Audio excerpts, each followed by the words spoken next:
وقال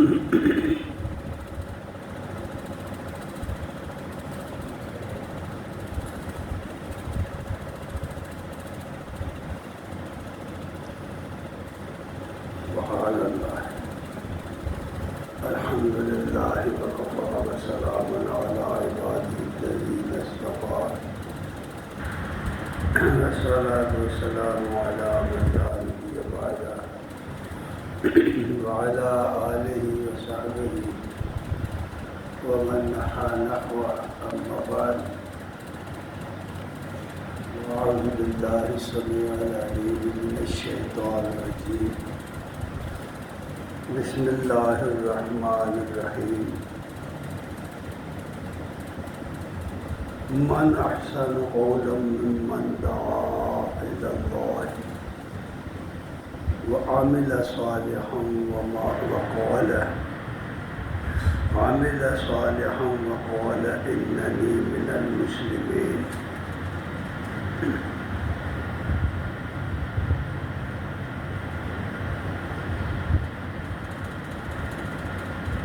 صدق الله ومولانا العظيم وصدق رسوله النبي الكريم ونحن على ذلك لمن الشاهدين والشاكرين والحمد لله رب العالمين. السلام علیکم ورحمۃ اللہ وبرکاتہ. ہر قسم کی حمد و ثنا کے لائق اللہ جل شانہ کی ذات عظیم ہے، اور بے بعد درود و سلام محمد رسول اللہ صلی اللہ علیہ وآلہ وسلم پر اور آپ کی آل اور اصحاب پر. حضرات گرامی قدر،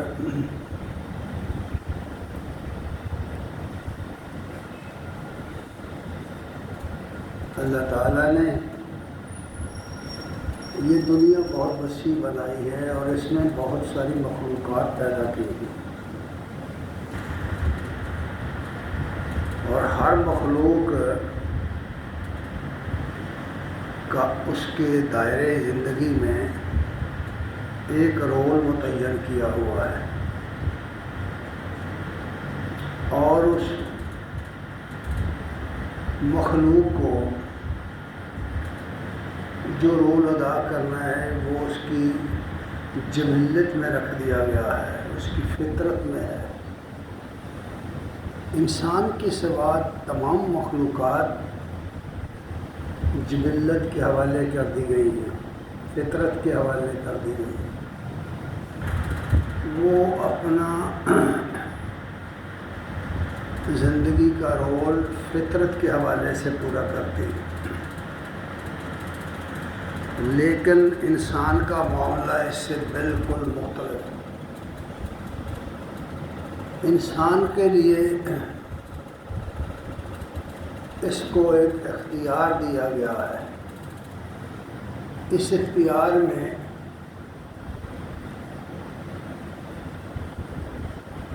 وہ کیا رول ادا کرتا ہے، کیا سمجھتا ہے، کیا نہیں سمجھتا،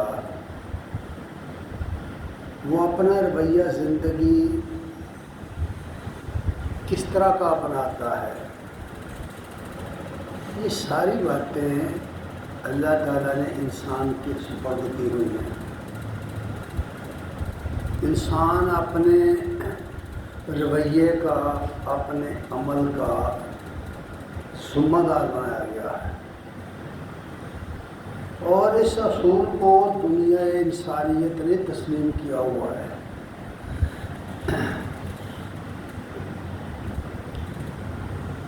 اس میں اسلام غیر اسلام کا کوئی فرق نہیں ہے. بصیرت انسان،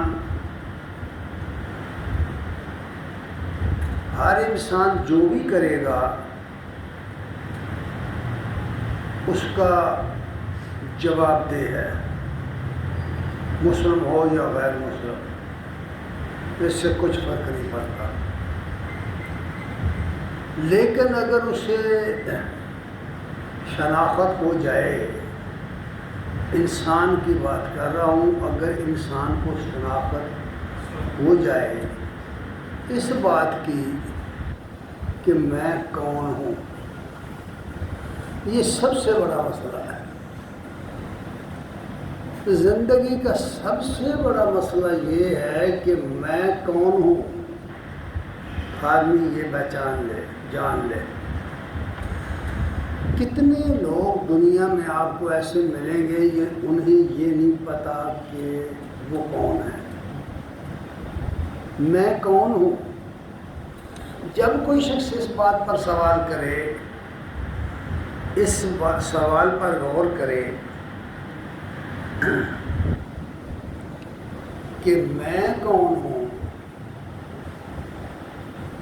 اور پھر سوچے اور اپنی شخصیت کو، اپنے من کو، اپنے آپ کو،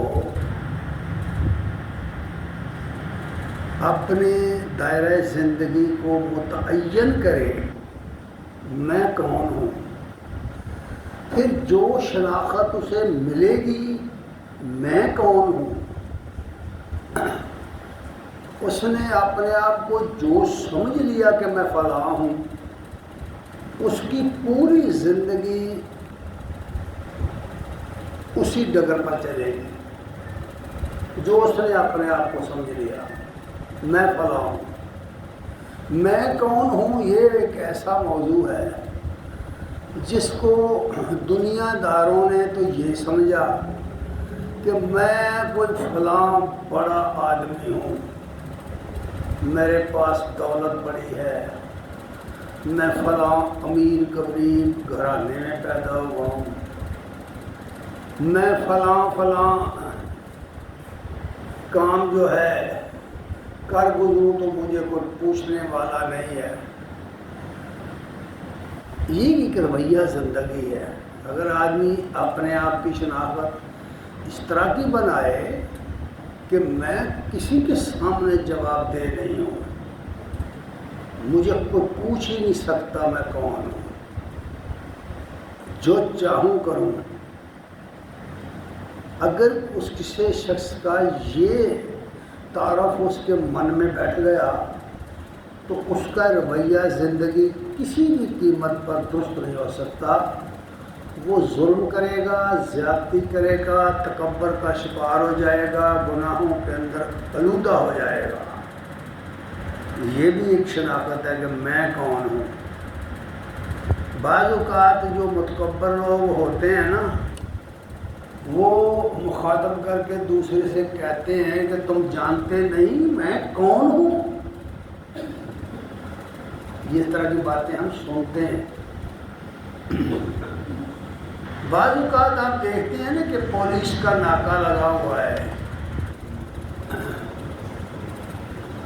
پولیس کا ناکہ لگا ہوا ہے، اشارہ بند ہے، اور ایک گاڑی میں بڑا متکبر آدمی یا بڑی متکبر عورت آ کر کے اشارہ توڑتی ہے۔ ملازم کہتا ہے کہ یہاں رکنا ہے، وہ کہتا ہے یا کہتی ہے تو جانتا نہیں میں کون ہوں۔ یہ میں کون ہوں اس پر گفتگو کرنی، میں کون ہوں۔ اللہ تعالیٰ نے قرآن مجید میں یہ بات بتائی ہوئی ہے، میں کون ہوں۔ جس نے کہا تکبر میں آ کر کے، بادشاہ بن کر کے، بڑا آدمی بن کر کے میں کون ہوں، تو جانتا نہیں میں کون ہوں، اس کا نتیجہ یہ نکلا کہ وہ فقیر بے نوا کے ہاتھوں برباد ہو گیا، وہ ایسے شخص کے ہاتھوں تباہ ہوا جس کے پاس کچھ بھی نہیں تھا۔ اس طرح کی مثالیں تاریخ میں بہت ہیں، اور آج کے دور میں بھی بہت ہیں۔ آج کے دور میں اگر آپ گوش ہوش سے حالات سے واقف ہوں، اپنے گرد و نواح سے واقف ہوں، اپنے میڈیا سے واقف ہوں، اپنے اخباری حالات سے واقف ہوں، تو آپ کے سامنے اس طرح کے کئی مسائل ہوں۔ اس لیے یہ بات قرآن مجید میں اس رخ سے کہی گئی کہ ایک مومن بندہ جو ہے اسے پتہ ہوتا ہے کہ میں کون ہوں۔ یہ جو میں کون ہوں اس کی شناخت اگر صحیح ہو جائے تو بندے کے لیے اس دنیا میں بھی عزت ہے، احترام ہے، لوگ اس کے ہاتھ چومتے ہیں، اس کے طرف پیچھا نہیں کرتے، اس کے پاؤں دھو کر پیتے ہیں، اس سے دعائیں لیتے ہیں، اس کے آگے نہیں چلتے۔ احترام کا یہ عالم ہوتا ہے، اس کا احترام کرتے ہیں۔ اگر اس شناخت صحیح ہو تو صورتحال یہ ہے، اور اللہ کے ہاں اس کا یہ مرتبہ ہوتا ہے کہ وہ جو بات کہہ دے، جیسے کہ حدیث میں ہے کہ کچھ لوگ دنیا میں ایسے بھی ہیں کہ اگر وہ اللہ کے نام پر کوئی بات کہہ دے تو اللہ انکار نہیں کرتا، پوری کر دیتا ہے۔ تو اس لیے ہمیں جاننا ہے کہ یہ جو ہم لوگ ہیں، ہم کون ہیں، ہم کون ہیں، یہ بات جاننی۔ اگر ہم جان گئے کہ ہم کون ہیں تو بہت سارے گناہوں سے، بہت سارے قصوروں سے، بہت ساری غلطیوں سے، گمراہیوں سے بچ جائیں گے۔ اگر آپ یہ سوال کریں کسی مذہبی آدمی سے کہ تم کون ہو، تو وہ اپنی نسبت کسی نہ کسی شہر کی طرف، کسی نہ کسی فرد کی طرف، کسی نہ کسی گروہ کی طرف، کسی نہ کسی خاندان کی طرف کرے گا۔ میں فلاں کا رہنے والا ہوں، میں فلاں سے تعلق رکھنے والا ہوں، میں فلاں کا دامن گرفتہ ہوں، میں فلاں کے ساتھ وابستہ ہوں، فلاں کے ساتھ جڑا ہوا ہوں، وغیرہ وغیرہ۔ لیکن جو اصل آدمی ہے، جو اصل آدمی ہے وہ کیا کہے گا؟ یہی سوال جب ہم قرآن سے پوچھتے ہیں کہ قرآن سے پتہ چلایا جائے کہ میں کون ہوں، تو قرآن ہمیں یہ جواب دیتا ہے کہ یہ سورہ فصلت کی، سورہ حامیم سجدہ کی آیت ہے جو میں نے یہاں تلاوت کی ہے۔ اس میں فرمایا گیا ہے، علامت بتائی گئی ہے، علامت کہ میں کون ہوں والے آدمی کی علامت بیان کی گئی۔ ہم نے دیکھنا یہ ہے کہ کیا یہ علامت ہمارے اندر ہے یا نہیں۔ اگر ہمارے اندر وہ علامت ہے تو ہم وہی ہیں، اگر نہیں ہے تو پھر نہیں ہے۔ پھر اس کی فکر کرنی چاہیے کہ ہم بھی وہی ہو جائیں۔ فرمایا ہے اللہ تعالیٰ نے، من احسن قولا ممن دعا الی اللہ وعمل صالحا وقال اننی من المسلمین۔ صرف 3 باتیں اس میں کہی ہیں، صرف 3 باتیں، اور ساتھ ہی ان 3 باتیں، یہ 3 باتیں کہہ کر، ان کو بیان کر کے ساتھ ہی اللہ کی طرف سے ایک سرٹیفکیٹ بھی دیا گیا ہے، ایک سرٹیفکیٹ دیا گیا ہے۔ کون ہے وہ شخص جو یہ لے؟ فرمایا اس شخص سے بہتر کون ہے، اس شخص سے بہتر کون ہے جو یہ کہے، جس کا قول یہ ہو کہ اللہ کی طرف آؤ۔ کیا کہے؟ اللہ کی طرف آؤ، لوگوں سے کہے اللہ کی طرف آؤ۔ ممن قولا ممن دعا الی اللہ، جو کہے کہ اللہ کی طرف آؤ۔ جب کہا نا اللہ کی طرف آؤ تو باقی کدھر گئے؟ باقی گئے نا اللہ کی طرف آؤ۔ ایک اور جگہ ہے ادعو الی سبیل ربک بالحکمۃ والموعظۃ باللتی ہی احسن، اپنے رب کی طرف بلاؤ، اپنے رب کی طرف بلاؤ عمدہ نصیحت اور دانائی کے ساتھ، عقل مندی کے ساتھ۔ یہ نہیں ہے کہ ہر جگہ دعوت کی ڈال چلاتے رہو، ہر حالت میں، ہر صورت میں، ہر جگہ، ہر کسی کو، نو، بالکل نہیں۔ موقع محل کو تاڑ کر۔ یوسف علیہ السلام کا ایک واقعہ ہے کہ جب جیل میں وہ گئے تو ان کے ساتھ 2 قیدی اور بھی گئے۔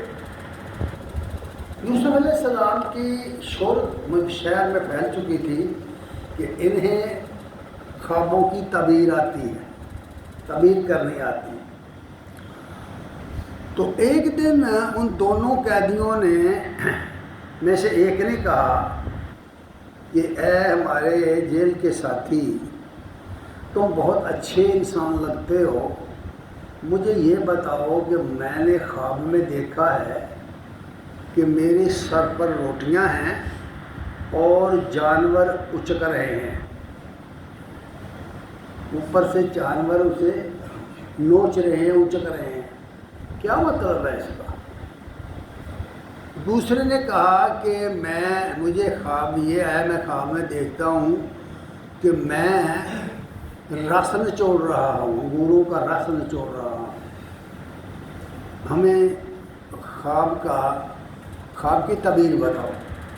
انہوں نے بالکل یہ نہیں کہا کہ جھٹ سے تعبیر بیان کرنا شروع کر دی جس طرح ہم کرتے ہیں، ایسا نہیں کیا۔ آپ کسی سے جہاں سے پوچھیں کہ مجھے فلاں خواب آئی، تو یہاں جس سے آپ پوچھ رہے ہیں وہ رہ جائے گا پیچھے، دوسرا کہے گا میں بتاتا ہوں۔ یہاں ہمارا معاجرہ اس طرح کا ہے، یہاں فوراً لوگ بتانے کے لیے، انہوں نے کہا نہیں بھائی اس طرح نہیں، میں آپ کو بتاؤں گا اس وقت سے پہلے جب تمہارا کھانا تمہیں ملے گا، کھانے سے پہلے، لیکن اس سے پہلے میں 1-2 باتیں آپ کو اور بتا دوں۔ پھر انہوں نے اپنی پورے دین کی دعوت پیش کر دی ان کو، اور یہ بتایا کہ میں کون ہوں۔ میں جو بات کر رہا ہوں نا، میری گفتگو کا جو عنوان ہے وہ یہ ہے کہ میں کون ہوں۔ پہلے یہ بتایا میں کون ہوں، تعارف کروایا اپنا، میں کریم ابن کریم ہوں، یعنی میں نبی ہوں، نبی کا بیٹا ہوں، نبی کا پوتا ہوں، نبی کا پڑپوتا ہوں۔ میرا دین، میرا طریقہ، میرا علم ہے کیا، میں کون ہوں، پہلے یہ بتایا۔ پہلے جب تک کوئی شخص اپنا یہ طے نہ کرے میں کون ہوں، وہ اپنی زندگی کا رول ادا نہیں کر سکتا۔ دنیا میں جو رول اس کے ذمہ اللہ نے لگایا ہے نا، وہ نہیں ادا کر سکتا جب تک اسے یہ پتہ نہ ہو میں کون ہوں۔ تو پھر انہوں نے خواب بتا دی ان کو، ان کی تعبیریں بتا دی۔ تعبیریں بیان کرنا یہاں اس وقت میرا موضوع نہیں ہے۔ تو جو اللہ والے نیک لوگ، اچھے لوگ ہوتے ہیں نا، وہ دعوت جب دیتے ہیں تو اس کے لیے موقع کی تلاش میں ہوتے ہیں۔ انہیں پتہ ہوتا ہے میں کون ہوں، میں نے کرنا کیا ہے، میرا رول کیا ہے، اور میں نے کس وقت وہ رول ادا کرنا ہے، اس وقت کی تلاش میں ہوتے ہیں۔ اس لیے اللہ تعالیٰ نے فرمایا کہ اس شخص سے بہتر کون ہے، پہلی بات کہ جو اللہ کی طرف لوگوں کو بلائے۔ اب آپ اندازہ کریں کہ ہم جو لوگ ہیں، جتنے ہم لوگ ہیں، ویسے تو ہم لوگ نیکی کرنے آئے ہیں، جمعہ پڑھنے آئے ہیں، لیکن مسلمان ہونے کی حیثیت سے کبھی ہم نے کسی کو اللہ کی طرف بلایا؟ کبھی ہم نے سے جتنے ہم یہاں بیٹھے ہیں، کبھی اللہ کی طرف ہم نے کسی کو بلایا ہے؟ کیوں؟ یقیناً نہیں بلایا بھائی، میں جانتا ہوں۔ اس لیے کہ ہمیں اپنے اس رول کا پتہ ہی نہیں، ہمیں اپنی شناخت ہی نہیں، میں کون ہوں، میں کون ہوں، میں مسلم ہوں کہ نہیں ہوں، میں تو خود اپنے آپ کو ہی نہیں جانتا۔ میں تو پتہ نہیں فلاں خاندان کا آدمی ہوں، فلاں میں نسل کا آدمی ہوں، فلاں وطن، فلاں فرقہ، فلاں میں تو وہ بنا ہوں، پتہ نہیں کیا کچھ بنا ہوں۔ یہاں جو بات کہی گئی ہے میں کون ہوں، پہلی بات یہ کہی، دوسری بات یہ کہی وَعَمِلَ صَالِحًا، جب تک قول اور عمل یکسانیت نہ پیدا کریں، قول اور عمل میں یکسانیت نہ ہو، اس وقت تک قول کا کوئی فائدہ نہیں، عمل کا کوئی فائدہ نہیں۔ قرآن میں یہ بات اہل ایمان سے کہی گئی ہے، یا ایھا الذین آمنوا لم تقولون ما لا تفعلون، اے لوگوں جو ایمان لائے ہو، جو مسلمانوں جن کا دعویٰ ہے کہ ہم ایمان لائے ہیں، ہم اللہ کو، اس کے رسول کو مانتے ہیں، تم وہ باتیں کیوں کہتے ہو جو کرتے نہیں ہو؟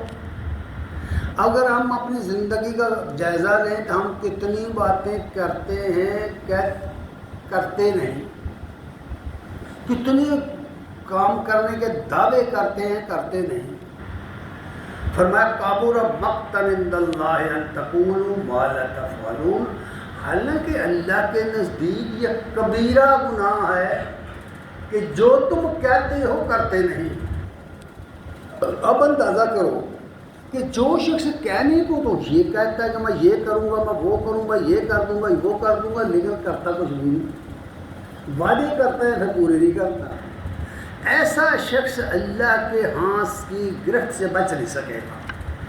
اگر تمہارا ہمارا ایمان اللہ کے قرآن پر پکا ہے تو یاد رکھیے گرا دے کے جائیے اپنے کپڑے کو کہ چھوٹنا نہیں ہے، پھر چاہے آپ جو چاہے کرتے رہیں، یہ جہان مٹھا ہے، اگلا کس نے ڈٹھا ہے۔ پھر اس اصول پر عمل کریں، بابر باعش کوش کے عالم دوبارہ نیست۔ میں کون ہوں؟ یہ دوسری بات، عامل صالحاً، اللہ کی طرف بلانا اور اس کی پشت پر عمل صالح کا ہونا، عمل صالح کا ہونا، یعنی اللہ کی طرف تم بلاتے ہو تو تمہارا عمل اس معیار کا ہونا چاہیے۔ کسی شخص نے نبی صلی اللہ علیہ وسلم سے یہ نہیں کہا پوری زندگی کہ آپ فلاں طرف بلا رہے ہیں لیکن آپ عمل تو فلاں کر رہے ہیں، یہ نہیں کہہ سکا کوئی۔ اس لیے ہر مسلمان کو پہلے یہ بات ہے۔ اور تیسری بات یہ کہی کہ وہ وقال اننی من المسلمین، اور وہ یہ کہتا ہو کہ میں مسلم ہوں۔ پتہ چلا میں کون ہوں؟ میں کون ہوں؟ اللہ کی طرف بلانے والا، عمل صالح کرنے والا اور مسلمان بن کے رہنے والا اگر ہوں تو پھر میں ہوں مسلم، ورنہ مجھے اپنی شناخت نہیں ہے، پھر میں اپنی شناخت نہیں کر سکا۔ اس لیے میں کون ہوں یہ جان لیجئے۔ کیا بن کے رہنا ہے؟ مسلمان بن کے رہنا ہے۔ قرآن میں ہے یا ایھا الذین آمنوا اتقوا اللہ حق تقاتہ ولا تموتن الا وانتم مسلمون، اے لوگو جو مسلمان ہوئے ہو، جو ایمان لائے ہو، اللہ سے ڈرو اور تمہیں موت نہ آئے، یعنی اس حالت میں تمہیں موت آئے کہ تم مسلمان ہو۔ یہ بابی، یہ سنی، یہ بریلوی، یہ شیعہ، یہ قادری، یہ سہروردی، یہ فلانے، یہ ڈھمکانے، کوئی حیثیت نہیں ہے کہ مسلمان کی حیثیت میں موت آئے۔ کیا کہا؟ کیا کہ دیکھو اس معاشرے میں کوئی پوچھے تم کون ہو، میں ہوں مسلمان، وہ کہے گا کون مسلمان؟ یعنی جب تک لاحقہ نہیں لگے گا، سابقہ نہیں لگے گا، مسلمان کا پتہ ہی نہیں چلتا۔ قرآن میں یہ نہیں ہے، اس لیے یہ بات فرمائی اور پھر اس کی یہ کیٹیگری بیان کی ہے، جو اس کی بلندی بیان کی ہے، رفت بیان کی ہے۔ میں کون ہوں؟ قل ان صلاتی، کہو اے نبی، قل ان صلاتی و نسکی و محیای و مماتی للہ رب العالمین، میری نمازیں، میری قربانیاں، یعنی میرے سارے اعمال، میرا جینا، میرا مرنا اللہ رب العالمین کے لیے، اللہ رب العالمین کے لیے ہے، لا شریک لہ، اس کا کوئی شریک نہیں، کائنات کی کوئی چیز اس کی شریک نہیں، نہ کوئی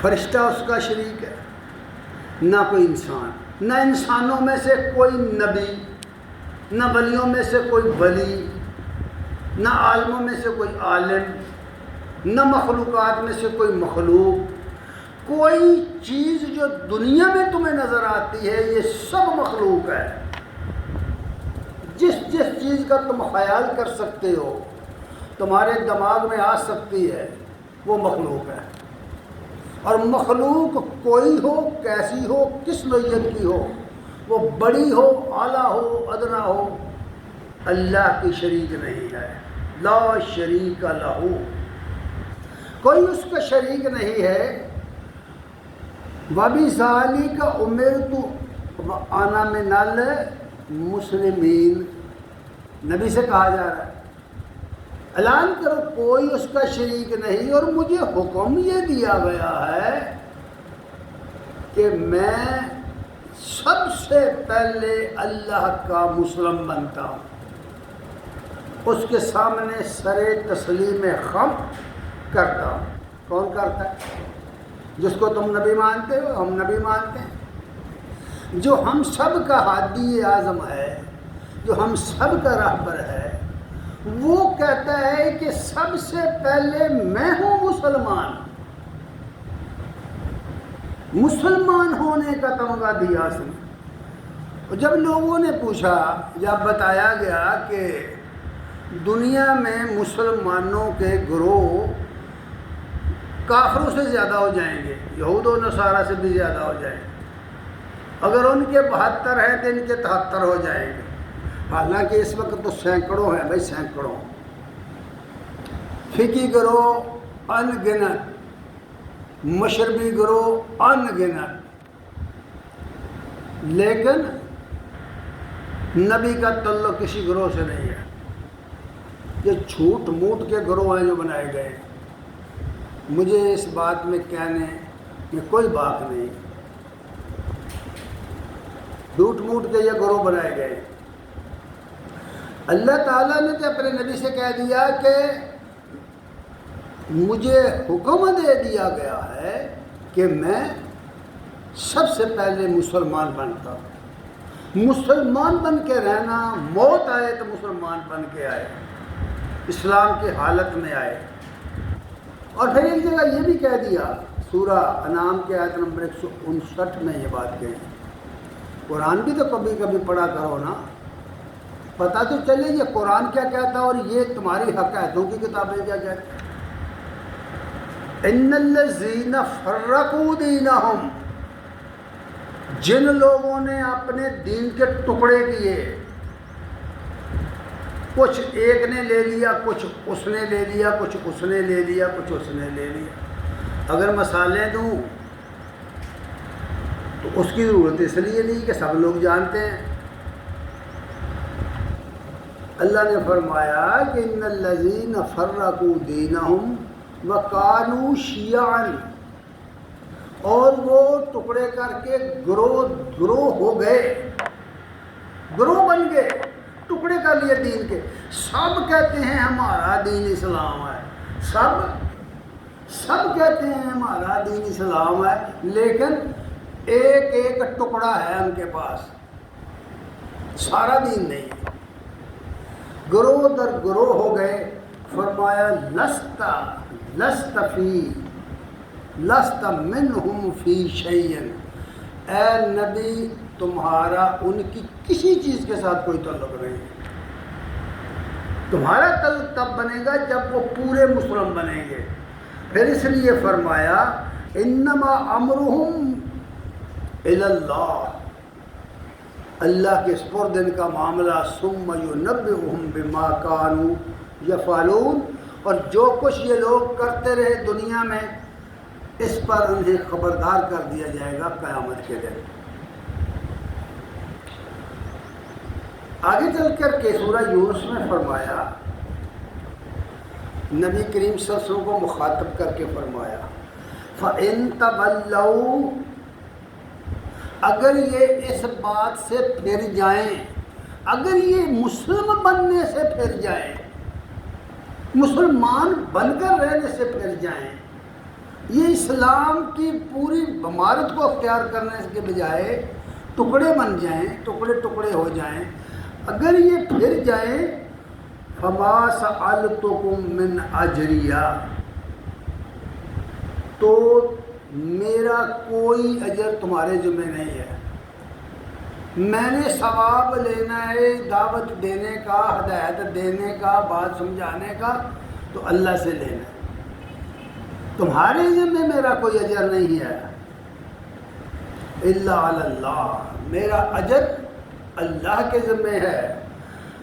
وَأُمِرْتُ، پھر فرمایا وَأُمِرْتُ ان اکون من المسلمین، مجھے تو حکم یہ دیا گیا ہے کہ میں مسلمان بن کر رہوں۔ اچھا، ان آیات کے اندر کیا یہ آیتیں سمجھ میں نہیں آتی لوگوں؟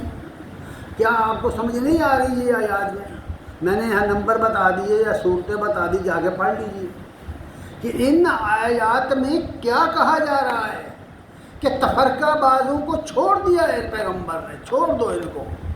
اس زمانے میں بھی گروہ تھے، یہودیوں کے کئی گروہ تھے، عیسائیوں کے کئی گروہ تھے، مسلمانوں کی حالت بھی بہت خراب ہو گئی، وہاں بھی منافق پیدا ہو چکے تھے، کفار بھی تھے، ان کے بھی کئی گروہ تھے۔ فرمایا ان ساری دنیا کے گروہوں سے ہٹ کر تم ایک ہو اور وہ مسلم ہو، تم مسلم ہو۔ اچھا، پھر اس کی نام کی تاریخ دیکھو کہ یہ مسلم کب سے آ رہا ہے، یہ آج مسلم نہیں بنے ہم لوگ، اللہ کو ماننے والے، رسولوں کو ماننے والے، کتابوں کو ماننے والے، فرشتوں کو ماننے والے، قیامت کے دن کو ماننے والے، ایمانیات کے 5 نکات پر عمل کرنے والے اور ارکان اسلام کو اختیار کرنے والے جو ہے، ان کا نام ہزاروں سال پہلے رکھ دیا گیا تھا کہ یہ مسلمان ہے۔ سورہ حج کی آیت نمبر 78 میں یہ بات آئی ہے، وَجَاهَدُوا فِي اللَّهِ حَقَّ جِهَادِهِ، اللہ کی ہستی جو ہے، اللہ کی ذات جو ہے، اس کی راہ میں جد و جہد کرو جیسا کہ جد و جہد کرنے کا حق ہے۔ یعنی اللہ کے بارے میں کیوں نہیں جاننے کی کوشش کرتے؟ اللہ کیا ہے، اس کی ہستی کیا ہے، اس کی قدرت کیا ہے، وہ کن قدرتوں کا مالک ہے، اس کا علم کیسا ہے، اس کا مقام و مرتبہ کیسا ہے، وہ ساری صفات اس کی قرآن میں بیان کی گئی ہیں، اس کے اختیارات قرآن میں بیان کیے گئے ہیں، اس کی ذات کے متعلق بیان کیا گیا ہے کہ جو شخص کہے کہ اللہ کی ذات سے کوئی نکلا ہے یا اللہ کی شہادت میں کوئی داخل ہو گیا، وہ سب سے بڑا مشرک ہے۔ قرآن نے صاحب کہا قل هو اللہ احد اللہ الصمد لم یلد ولم یولد ولم یکن لہ کفوا احد، اللہ یکتا ہے، یکتا، یہ ترجمہ ہم یہ کہتے ہیں نا اللہ ایک ہے، اس میں کوئی شک نہیں اللہ ایک ہے، لیکن احد کا معنی ایک نہیں ہے، احد کا معنی یکتا۔ یکتا وہ ہوتا ہے جو کسی چیز کے ساتھ مل کر نہ بنے، اس کا تجزیہ نہ ہو سکے۔ دنیا میں اصول میں آپ کو بتا دوں، دنیا میں جو پیدا ہوا، جو چیز پیدا ہوئی وہ یکتا نہیں ہے، نہ کوئی پیر پیغمبر یکتا ہے، نہ کوئی فرشتہ یکتا ہے، جتنی مخلوقات ہیں یہ یکتا نہیں ہیں، یہ ایک مخلوق دوسری مخلوق سے مل کر مرکب ہو کر کے پیدا ہوئی ہے، یکتا صرف اللہ ہے۔ یہ پہلی بات ہے کہ کہہ دو ان سے کہ اللہ یکتا ہے۔ دوسری بات یہ کہی کہ وہ صمد ہے، سب دنیا کے لوگ پیر پیغمبر سب اس کے محتاج ہیں، وہ کسی کا محتاج نہیں ہے، وہ خول نہیں رکھتا، پول نہیں رکھتا اپنے اندر، ایسا نہیں ہے کہ کوئی چیز اس کے اندر داخل ہو جائے یا کوئی چیز اس کے اندر سے نکلے۔ اور پھر اس کی وضاحت کر دی لم یلد ولم یولد، نہ اس سے کوئی نکلا نہ اس میں کوئی داخل ہوا۔ آپ کا کیا خیال ہے؟ یہ جتنے صوفی ہیں اور ان کی کتابیں بڑی بڑی آپ پڑھتے ہیں، یہ بڑے بڑے قبوں والے، بڑی بڑی قبروں والے جن کی پوجا پاٹ ہو رہی ہے، ان سب کی کتابوں میں اللہ تعالیٰ کو خدا کائنات کا باپ تسلیم کیا گیا ہے۔ یہ کہتے ہیں کہ یہ مخلوق اللہ سے صادر ہوئی ہے، اس کے اندر سے نکلی ہے، سازد از خود پیکرے اغیار را تافزاد لذت پیکار را۔ اقبال جیسا آدمی بھی یہی کہتا ہے، یہی شرک کر رہا ہے، اللہ سے پیدا ہوئی ہے ہر چیز، قطعاً غلط ہے، یہ قرآن کے خلاف ہے۔ اللہ کا قرآن، اس کی سورہ اخلاص نے اس کی جڑ کاٹ کے رکھ دی۔ اس لیے یہ بات فرمائی گئی ہے کہ اللہ کی طرف آؤ، اللہ کو تلاش کرو، اللہ میں جدوجہد کرو، اللہ کی راہ میں۔ لڑائی کی بات نہیں ہو رہی، جدوجہد کی بات ہو رہی ہے۔ جاہدوا فی اللہ حق کا جہاد ہی، اللہ کو سمجھنے کے لیے جو حق ہے اسے ادا کرو۔ فَاعْلَمْ أَنَّهُ لَا إِلَٰهَ إِلَّا اللَّهُ، یہ بات کہی گئی ہے۔ اور پھر فرمایا وہ اللہ ہے جس نے هُوَ اجْتَبَاكُمْ، تمہیں منتخب کیا ہے مخلوقات میں سے، ساری مخلوق پیدا کر کے تمہیں اعلیٰ بنا دیا ہے، تمہیں ان میں سے چن لیا ہے۔ وَمَا جَعَلَ عَلَيْكُمْ فِي الدِّينِ مِنْ حَرْجٍ، اور دین میں کوئی تنگی تم پر نہیں رکھی۔ لوگ سمجھتے ہیں کہ دین پر عمل کریں گے تو فلاں کام رہ جائے گا، فلاں کام رہ جائے گا۔ تمہیں کس نے کہا ہے کہ فلاں کام رہ جائے گا؟ دین میں کوئی تنگی ہے ہی نہیں، یہ پابندی لگائی نہیں گئی۔ آؤ وضو کرو، 5 منٹ کی نماز پڑھو، چلے جاؤ، 5 منٹ کی نماز پڑھو، بھائی 3 منٹ کی پڑھ لو اور جلدی کر لو، بہت زیادہ مصروف ہو، سفر میں ہو، آدھی کر لو، اتنی راحتیں دے دی گئی ہیں۔ اس لیے اس طرح باقی اعمال ہیں۔ پھر فرمایا ملت ابیکم، تمہارے یہ باب ابراہیم کا طریقہ ہے، تمہارے باب ابراہیم کا طریقہ ہے۔ ملت ابیکم ابراہیم هو سماکم المسلمین من قبل، آج سے پہلے جب قرآن نازل ہو رہا تھا اس سے پہلے فرمایا تمہارا نام مسلمان اس نے رکھا تھا، اس وقت میں اس نے مسلمان رکھا۔ سورہ بقرہ میں کہا نا کہ اے اللہ مجھے اور میرے بیٹے کو ہمیں مسلمان بنا دے اور ہمیں ہماری عبادت کے طریقے بتا دے۔ نوح علیہ السلام کہتے ہیں اللہ ہمیں مسلمان بنا دے، مسلمانوں میں داخل کر دے۔ یوسف علیہ السلام کہتے ہیں اللہ ہمیں صالحین میں موت دے، ہمیں مسلمانوں میں داخل کر دے۔ جس نبی کی دعوت پڑھو گے وہ تو اسلام کی بات کر رہا ہے، اور اگر آج ہم کسی سے پوچھیں تم کون ہو، وہ فلاں فلاں فلاں کہتا ہے۔ ہم کون ہیں؟ میں کون ہوں؟ مسلمان۔ جب کوئی پوچھے تم کون ہو؟ مسلمان، یہ کہو۔ کسی فرقے کی طرف اپنے آپ کو منسوب کرو گے اسی فرقے میں تمہارا حشر ہوگا، یاد رکھنا۔ مسلمان بن کر رہو، مسلمان بن کر رہو۔ وفی ھذا، اور اس دین میں، اس قرآن میں بھی تمہارا نام مسلمان رکھا گیا ہے، اور اس لیے رکھا گیا ہے لیکون الرسول شہیدن علیکم، تاکہ تمہارے خلاف اللہ کا رسول گواہ بن کر کھڑا ہو جائے۔ اللہ کا رسول قیامت کے دن کہیں گے کہ میں نے ان کا نام مسلمان رکھا تھا، یہ فلاں فلاں نام جو لے کر آئے ہیں ہم نے ان کو یہ نام نہیں دیا، یہ انہوں نے خود رکھے ہیں۔ اور پھر فرمایا وَتَكُونُوا شُهَدَاءَ عَلَى النَّاسِ، لوگوں کے سامنے گواہ بن جاؤ کہ ہم مسلمان ہیں، ہم فلاں فلاں نہیں ہیں، ہم مسلمان ہیں، اللہ کو مانتے ہیں، اللہ کے رسول کو مانتے ہیں، ایمانیات کو مانتے ہیں، ارکان اسلام کو مانتے ہیں۔ اور فرمایا اس کی دلیل یہ ہے کہ اگر مسلمان بن کے رہنا ہے اقامت صلاۃ کرو گے، نماز قائم کرو، نمازیں 5 گنا پڑھنی پڑے گی۔ یہ ایک نماز پڑھی اور باقی کی پرواہ نہیں، کوئی نماز نہیں ہے، ایک ذرہ برابر اس کی قیمت نہیں ہے، ایک ذرہ برابر۔ میں نہیں کہتا، یہ تو قرآن کہتا ہے۔ ایسا شخص منافق ہے جو ایک نماز پڑھتا ہے اور باقی نمازیں نہیں پڑھتا۔ نمازیں 5 فرض ہیں، آپ نے روپیے 5 دینے ہیں کسی شخص کے، کتنے پیسے دینے ہیں؟ 5۔ آپ ایک دے کر کے سمجھتے ہیں آزاد ہو گئے،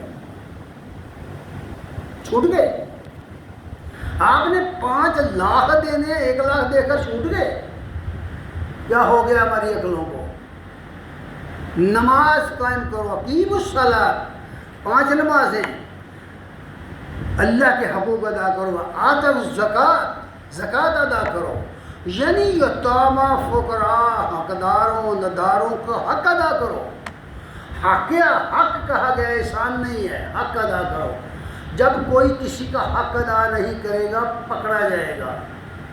یہ خرائط کا معاملہ اس طرح کا نہیں ہے چھوڑ دیا جائے۔ جو شخص زکوٰۃ کا انکار کرے گا وہ مرتد ہے، جو شخص کہے کہ زکوٰۃ فرض نہیں ہے وہ مرتد ہے، اس کا دین سے کوئی تعلق نہیں۔ صحابہ کرام نے متفق علیہ طریقے سے اس کے خلاف جہاد کیا ہے، مرتدین کے خلاف، تاریخ پر شہادت موجود ہے۔ صدیق اکبر رضی اللہ تعالیٰ نے ان لوگوں کو غلام بنایا تھا، ان کے خلاف ان کے آدمی قتل ہوئے تھے، قیدی بن کر آئے تھے، جن لوگوں نے طلاق کا انکار، حالانکہ وہ کلمے پڑھتے تھے، نمازیں پڑھتے تھے، انہیں مسلمان نہیں مانا گیا۔ طلاق کا منکر کافر ہے، اس لیے فرمایا گیا کہ زکوٰۃ ادا کرو۔ اور آخری بات فرمایا واعتصموا باللہ، اور پکڑ لو دامن اللہ کا، دامن پکڑ لو اللہ کا دامن، پلہ پھڑ لے اللہ کا، یہ پار ہونا ہے، پلہ پھڑ لے۔ اور اللہ کا پلہ پھڑنا جو ہے وہ یہ ہے کہ اپنی پوری زندگی اس کے حکام کے کالم میں ڈھال کر اپنی یہ شناخت بنا لے کہ میں کون ہوں، پتہ چلے میں کون ہوں۔ اس لیے یہ بات فرمائی ہے، اور ساتھ ہی یہ بھی کہا، دعا یہ سکھا دی گئی ہے، وَاعْتَصِمُوا بِاللَّهِ هُوَ مَوْلَاكُمْ، وہ ہے تمہارا کارساز، اللہ کے سوا کوئی کسی کا مولا نہیں ہے۔ یہ جو ہم کہتے ہیں مولانا فلاں، مولانا فلاں، مولانا حضرت فلاں، بھائی یہ شرک ہے۔ مولا مشکل کشا، مولا فلانا، یہ شرک ہے۔ مولاکم، اللہ ہے تمہارا مولا،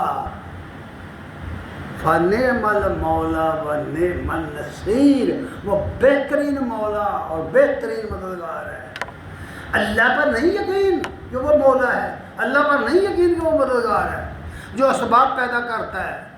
کبھی کسی مولا کو کسی ظالم نے قتل کیا ہے؟ فرمائیے ذرا، جس کو کوئی بندہ اس کا دشمن قتل کر ڈالے کیا وہ مولا ہوتا ہے؟ اب کھوپڑی اپنی ٹھیک کرو، اپنا دماغ ٹھیک کرو۔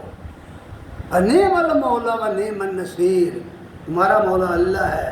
اور پھر یہ بھی کہہ دیا کہ اللہ تبارک تعالیٰ وما تنقم منا الا ان آمنا بآیات ربنا، آیات ربنا جاءتنا ربنا افرغ علینا صبرا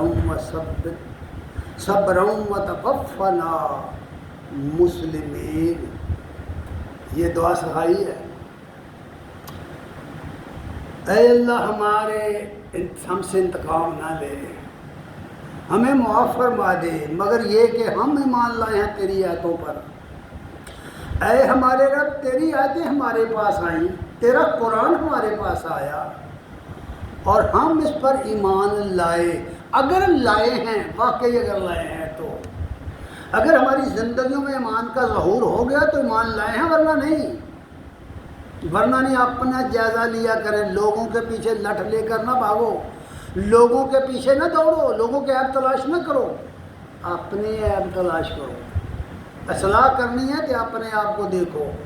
اور پھر فرمایا کہ ہمارے اوپر صبر ڈال دے، کیونکہ یہ معاشرہ بڑا ظالم ہے، اس میں بہت ساری رکاوٹیں، اس لیے کہا ہمیں صبر کی توفیق عطا فرما اور ہمیں موت دے تو مسلمان ہونے کے سیئے سے دے، مسلمان ہونے کے سیئے سے موت دے ہمیں۔ جتنی دعائیں ہیں جنازے کی دعائیں پڑھیں، جتنی دعائیں ان میں یہی بات کہی گئی ہے، لیکن ہمیں اس کا علم نہیں ہے۔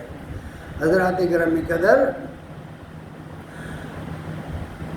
عباس بن مطلب رضی اللہ تعالیٰ عنہ بیان کرتے ہیں رسول اللہ صلی اللہ علیہ وسلم کے چچا کہ میں نے رسول اللہ صلی اللہ علیہ وسلم کو یہ بات فرماتے سنا۔ حدیث میں اس لیے بیان کر رہا ہوں تاکہ لوگوں کو پتہ چلے کہ رسول کریم صلی اللہ علیہ وسلم کے ساتھی کی تعلیم، ان کی تربیت کیسے ہوتی تھی۔ فرمایا رسول اللہ صلی اللہ علیہ وسلم نے ذاک طعم الایمان ربی اللہ ربن،